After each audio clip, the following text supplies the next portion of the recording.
Hi and welcome back to Dirt Bike's Dual Sport video series. Today we've got the Beta 500RR-S.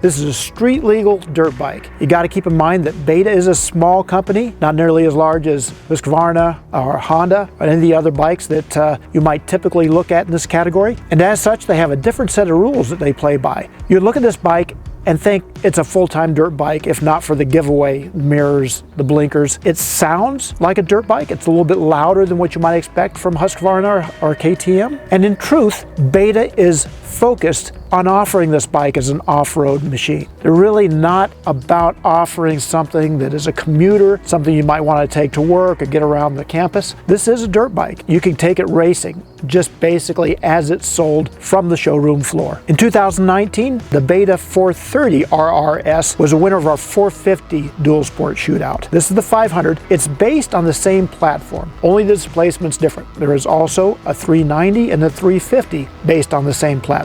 For 2020, the bike got a new frame, it got new bodywork. Believe it or not, even the engine is completely new. It looks almost the same as last year's, but the crank has been relocated, and there are a number of other differences. Overall though, this is basically a very similar motorcycle. It has the same handling characteristics, it has the same power delivery, it's very crisp, very responsive. You don't really expect that in a street legal, EPA approved motorcycle. Usually the bike is forced to meet a bunch of emission and sound requirements that mute it down and frankly restrict the performance. That's not so much the case here. Beta's gotten a lot of performance out of this bike. It is a legitimate 500cc dirt bike. Beta more or less flies under the radar, and they're not afraid to cut it close, to come out right on the requirements. Whereas Honda, someone like that, might give a wide berth and make the bike quieter than it actually has to be. Beta also shaved off a lot of weight for 2020. On our scale, without fuel, the bike weighs 250 pounds. That's pretty amazing, especially when you consider it comes with full knobbies on it. Michelin Enduro tires, perfectly usable off-road, whereas KTM, Honda, Husqvarna, not so much. You have to replace those tires right off the bat. And any full knobbies that you put on those bikes are going to increase the overall weight of the bike by as much as 5 pounds. So essentially, when you compare apples to apples, the Beta is about the same weight as a Husqvarna. Having said that, the Michelin tires do have shorter knobs than what we would consider a competition tire. For this test, we replaced the tires with STI Tech 2 tires, which are legal but are fully aggressive, great off-road tires.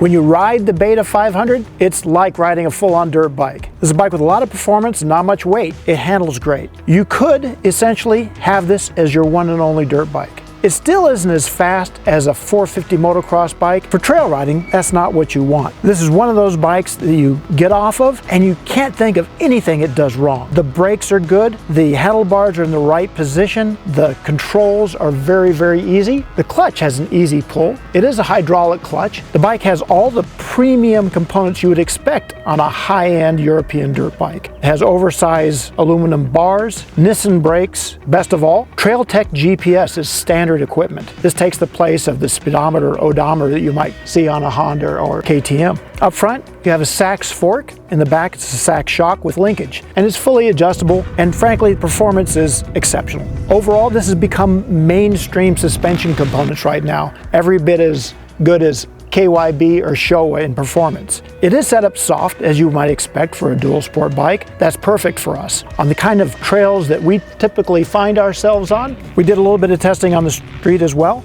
The Beta is geared a little taller than most of the other dual sport bikes, so it's fairly comfortable at speed. It does come with one rim lock in each wheel, which throws the wheels out of balance a little bit. You're going to want to balance the wheels before you do any serious distance on pavement. In comfort, all the controls are in the right places, but the seat, it's a little stiff. Again, more than an hour or two in the saddle, you'll be looking for a break. Overall, where does this bike sit in the grand scheme of things in the dual sport category? It's still one of our favorites. We are basically dirt bike guys. We measure everything based on how it performs in the dirt. This isn't the type of bike that you want to cross continents with or go on long adventure bike rides. It's a trail bike. It's made for connecting short sections of trail. And for that, that's what makes it one of our very favorite motorcycles. The Beta isn't a cheap motorcycle. Suggested retail price is $10,899. That still comes in below Husqvarna and KTM, but it's slightly higher than a Honda. If you're really interested in getting back and forth to school or work, there are other choices out there. But for that, you can stay tuned for our dual sport shootout, which will be coming up in about a month. And as always, come back to dirtbikemagazine.com for all the latest in off-road news, racing results, and products.